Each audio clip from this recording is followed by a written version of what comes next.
Assalamualaikum warahmatullahi wabarakatuh. Kami dari kelompok 5, mata kuliah Audit Forensik dan Investigasi dari Lokal Akuntansi Syariah 6B, yang dimana saya sendiri Juwita Susanti dengan NIM 1830403050, Nurhaliza dengan NIM 1830403067, dan yang terakhir Rengga Oktavian dengan NIM 1830403084, dan dengan dosen pembimbing yaitu Ibu Elsa Fitri Amran. Assalamualaikum warahmatullahi wabarakatuh. Saya Nurhaliza, NIM 1830403067. Baiklah, saya di sini akan membacakan hasil makalah kami dari kelompok 5. Yang pertama yaitu money laundering. Pengertian money laundering atau pencucian uang. Money laundering atau pencucian uang adalah proses di mana seseorang menyembunyikan keberadaan sumber ilegal atau pemakaian ilegal dari pendapatan ilegal, dan kemudian menyamarkan pendapatan tersebut untuk membuatnya tampak sah. Sedangkan pengertian pencucian uang menurut Undang-Undang Nomor 25 Pasal 1 2003 adalah perbuatan menempatkan, mentransfer, membayarkan, membelanjakan, menyumbangkan, menitipkan, membawa ke luar negeri, menukarkan, atau perbuatan lainnya. B. Perkembangan kejahatan money laundering atau pencucian uang. Tindak pidana pencucian uang sebagai salah satu kejahatan kerah putih atau white collar crime sebenarnya sudah dikenal sejak tahun 1967. Pada saat itu, perampok di laut Henry Avery dalam perampokannya terakhir merampok kapal Portugis berupa berlian. Namun, istilah money laundering baru muncul ketika Al Capone, salah satu mafia besar di Amerika, pada tahun 1920-an memulai bisnis laundromats atau tempat cuci otomatis.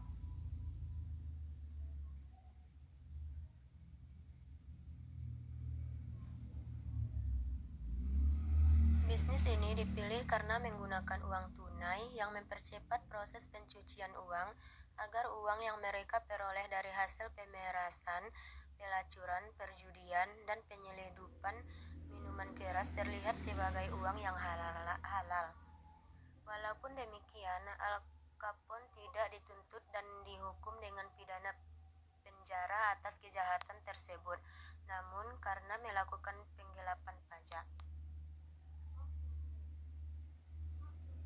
Selain Al Capone, terdapat juga Meyer Lasky, mafia yang menghasilkan uang dari kegiatan perjudian dan menutupi bisnis ilegalnya itu dengan mendirikan bisnis hotel, lapangan golf, dan perusahaan pengemasan daging. Sebelum tahun 1987, tindakan pencucian uang bukan merupakan kejahatan. Pada tahun 1980-an, jutaan uang hasil tindak kejahatan masuk dalam bisnis ilegal dan usaha-usaha ekonomi lainnya. Pemerintah Amerika Serikat mulai mengklasifikasikan pencucian uang ini sebagai suatu tindak pidana dengan mengeluarkan Money Laundering Central Act atau 1886 yang kemudian diikuti dengan De Annunzio Wilay Act dan Laundering Supervision Act pada tahun 1994.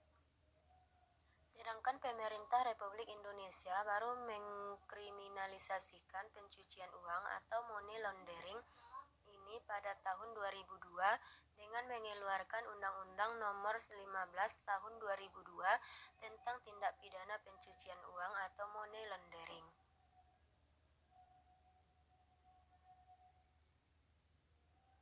Dikeluarkannya Undang-Undang Nomor 15 Tahun 2002 ini oleh pemerintah Indonesia pada dasarnya tidak terlepas dari desakan dan ancaman sanksi yang dijatuhkan oleh masyarakat internasional. Perkembangan tindak pidana pencucian uang ini menimbulkan kekhawatiran internasional, sebab dikhawatirkan dapat mengganggu stabilitas perekonomian, terutama dunia bisnis karena perputaran dana dalam jumlah besar dan terjadi secara cepat dari satu tempat ke tempat lain dan bahkan dari satu negara atau negara lain.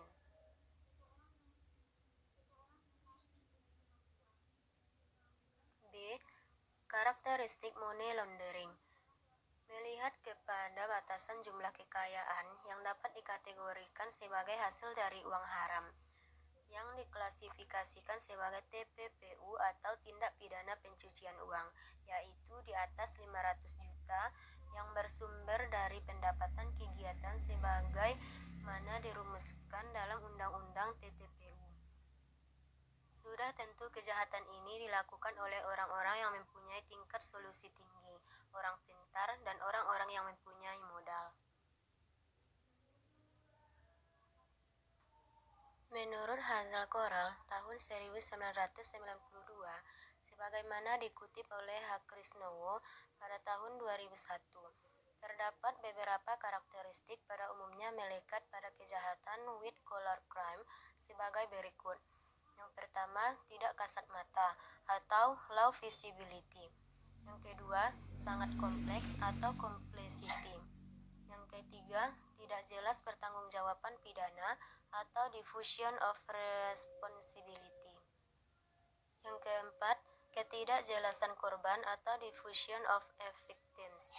Yang kelima, aturan hukum yang samar atau tidak jelas atau ambiguous criminal law. Yang keenam, sulit dideteksi dan dituntut atau weak detection procession.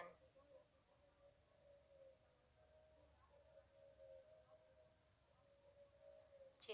Tahap-tahap money laundering. Terdapat 3 tahap dalam money laundering, yakni 1. Placement atau tahap penyimpanan.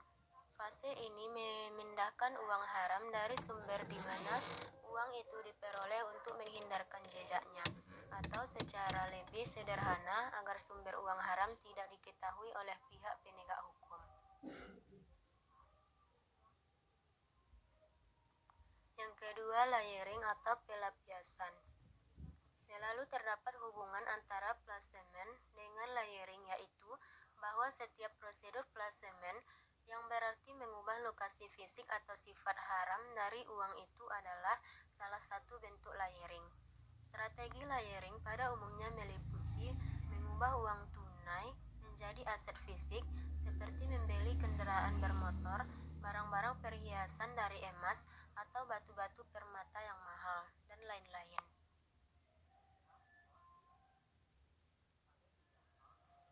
C. Integration atau penggabungan adalah mengintegrasikan dana dengan cara legitimasi di dalam proses ekonomi yang normal. Hal ini dilakukan dengan cara menyampaikan laporan palsu yang menyangkut pinjaman uang ke semua perbuatan proses dalam proses pencucian uang. D. Dampak tindak pidana money laundering terhadap sektor ekonomi dan bisnis. Pada dasarnya, tindak pidana pencucian uang tidak merugikan seorang atau perusahaan tertentu secara langsung. Sepintas, lalu tampaknya tindak pidana pencucian uang tidak ada korbannya. Pencucian uang tidak seperti halnya dengan perampokan, pencurian, atau pembunuhan yang ada korbannya dan yang menimbulkan kerugian bagi korbannya. Dalam makalahnya pada bulan Mei 2001, John McDowell dan Gary Noves dari Bureau of International Narcotic and Law Enforcement Affairs US Department of State mengemukakan berbagai dampak tindak pidana money laundering atau pencucian uang terhadap sektor perekonomian dan bisnis. Mereka mengemukakan dampak-dampak tindak pidana money laundering sebagai berikut. A. Merongsong sektor bisnis swasta yang sah. Salah satu dampak mikroekonomi dari tindak pidana pencucian uang tersah di sektor swasta. Para pencuci uang sering menggunakan perusahaan-perusahaan untuk mencampur uang haram dengan uang yang sah dengan maksud untuk menyembunyikan uang hasil kejahatan-kejahatannya. B. Merongsong integritas pasar-pasar keuangan lembaga-lembaga. Kegiatan pada dana yang bersumber dari hasil kejahatan dapat menghadapi bahaya likuiditas. C. Mengakibatkan hilangnya kendali pemerintah terhadap kebijakan ekonominya. Tindakan pidana pencucian uang dapat pula menimbulkan dampak yang tidak diharapkan terhadap nilai mata uang atau tingkat suku bunga. Hal itu terjadi karena setelah pencucian uang, para pencuri lebih suka menanamkan dana-dana tersebut di negara-negara di mana kegiatan mereka itu kecil sekali kemungkinannya untuk dapat dideteksi. D. Timbulnya distorsi dan ketidakstabilan ekonomi. Para pencuci uang tidak tertarik memperoleh keuntungan dari investasi mereka, tetapi mereka lebih tertarik untuk melindungi hasil kejahatan yang mereka lakukan. Hal tersebut karena hasil keuntungan yang mereka peroleh dari kegiatan kriminal sudah sangat besar. Mereka tidak lagi mengharapkan keuntungan tambahan dengan menanamkan hasil kejahatan itu di investasi yang memberikan return yang tinggi.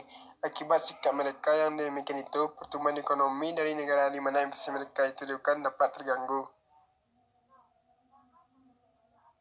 Baiklah, lanjut ke pembahasan selanjutnya, yaitu follow the money. Pendekatan follow the money sudah lama dipakai di Amerika Serikat dan dikenal juga dengan pendekatan anti pencucian uang. Pendekatan anti pencucian uang ini diperkenalkan secara formal oleh Perserikatan Bangsa-Bangsa pada tahun 1988 dalam Konvensi Wina, Convention Against Illicit Traffic in Narcotics and Psychotropic Substance. Follow the money secara harian berarti mengikuti jejak-jejak yang ditinggalkan dalam suatu arus uang atau arus dana. Jejak-jejak ini akan membawa penyidik dan akuntan forensik ke arah pelaku fraud. Follow the money dilandasi dengan gagasan yang sederhana, namun teknik audit investigasi ini sangat ampuh. Ketentuan dalam sebuah perundang-undangan yang mengatur seputar follow the money yang mengingatkan bahwa bukan kejahatan yang utamanya saja, seperti korupsi, penyuapan, penyelundupan barang dan manusia, pencurian, prostitusi, terorisme, dan lain-lain yang merupakan tindak pidana, tetapi juga pencucian uangnya sendiri adalah tindak pidana. Dalam konsep anti pencucian uang, pelaku dan hasil tindak pidana dapat diketahui melalui penelusuran. Untuk selanjutnya, hasil tindak pidana tersebut dirampas untuk negara atau dikembalikan kepada yang berhak. Masuk ke materi pendekatan follow the money. Rezim hukum internasional anti pencucian uang atau follow the money ini dapat dikatakan sebagai langkah maju dengan yang tidak lagi difokuskan pada sebuah kejahatan obat biusnya dan menangkap pelakunya, akan tetapi diarahkan pada suatu upaya yang memberangus hasil kejahatannya. Dengan demikian, United Nations Convention Against Illicit Traffic in Narcotic Drugs and Psychotropic Substance tahun 1988 yang merupakan titik puncak untuk pemberantasan pencucian uang dari kejahatan peredaran gelap narkotika dan psikotropika. Konvensi ini yang mewajibkan setiap negara yang telah meratifikasi untuk melakukan kriminalisasi pencucian uang melalui sebuah peraturan perundang-undangan. Lanjut, keunggulan dan manfaat pendekatan follow the money. Ada beberapa sebuah keunggulan dari pendekatan follow the money ini yang dalam upaya ini menelusuri pelaku serta hasil tindak pidana. Jangkauannya lebih jauh sehingga dirasakan lebih adil seperti terlihat pada kasus pembalakan liar. Pendekatan ini yang memiliki prioritas untuk mengejar hasil kejahatan, bukan pelaku kejahatan sehingga dapat dilakukan dengan diam-diam. Manfaat pendekatan follow the money ini terbagi menjadi 4. Yang pertama, jangkauannya lebih jauh sehingga dirasakan lebih adil. Yang kedua, dapat dilakukan dengan diam-diam, sehingga relatif lebih mudah dengan tingkat risiko yang lebih kecil karena tidak berhadapan langsung dengan pelaku yang bisa berpotensi melawan atau menghilangkan atau menyembunyikan alat bukti. Yang ketiga, pendekatan merampas uang hasil kejahatan. Ini tidak hanya mencari pelaku kejahatan saja, yang terbukti mengurangi atau menghilangkan niat orang yang melakukan sebuah kejahatan. Yang keempat, adanya insentif pengecualian ketentuan rahasia bank dan ketentuan rahasia lainnya. Selanjutnya, naluri penjahat. Dalam setiap kejahatan pada umumnya dan fraud khususnya, ada suatu gejala yang sangat lumrah yakni pelaku yang berupaya memberi kesan bahwa ia tidak terlibat fraud. Untuk itu, pelaku harus jauh dari fraud itu sendiri dan harus jauh lagi dari uang yang merupakan hasil kejahatan. Itulah sebabnya salah satu aksioma dalam fraud ialah fraud is hidden atau fraud itu tersembunyi. Di lain pihak, motif dari perbuatan fraud itu sendiri pada umumnya adalah mendapatkan uang. Kalaupun bukan itu motifnya, ada aliran uang ke diri pelaku atau keluarganya. Dan pada akhirnya ada arus uang atau dana dari tempat persembunyian atau tempat penitipan yang mengalir ke alamat si pelaku utama tersebut. Lanjut ke pembahasan terakhir saya adalah kriminalisasi dari pencucian uang. Pola perilaku utama dalam kejahatan dengan menjauhkan uang dari pelaku dan pembuatannya yang dilakukan dengan cara placement, layering, dan integration. Yang pertama, placement. Placement adalah upaya menempatkan uang tunai hasil kejahatan ke dalam sistem keuangan atau upaya menempatkan kembali dana yang sudah berada dalam sistem keuangan. Yang kedua, layering. Layering adalah upaya mentransfer harta kekayaan yang hasil kejahatan telah berhasil masuk ke dalam sistem keuangan melalui tahap placement. Yang ketiga, integration. Integration adalah upaya menggunakan kekayaan yang berasal dari tindak pidana yang telah berhasil masuk ke dalam sistem keuangan melalui placement dan layering, yang seolah-olah merupakan kekayaan halal. Demikian hasil pembahasan materi dari saya. Selanjutnya kepada rekan saya.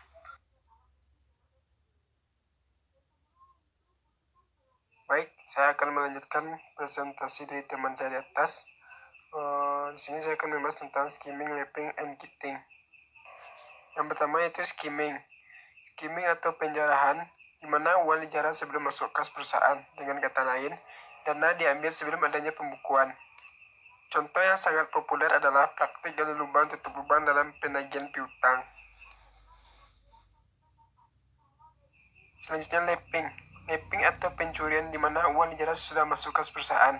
Contohnya pembebanan tagihan yang tidak sesuai dengan kenyataannya, pembayaran biaya-biaya yang tidak logis, serta pemalsuan cek. Yang terakhir yaitu kitting. Kitting atau penggelapan dana, di mana ada bentuk penggelembungan dana mengembang atau free money. Misalnya korporasi A mempunyai dua anak perusahaan B dan C. Penarikan dilakukan atas rekening C, tetapi tercatat sebagai pengeluaran atas rekening B. Jadi dalam korporasi A tersebut, perputaran dana seolah-olah seimbang karena kedua anak perusahaan saling menutupi. Sekian presentasi dari kelompok 5. Assalamualaikum warahmatullahi wabarakatuh.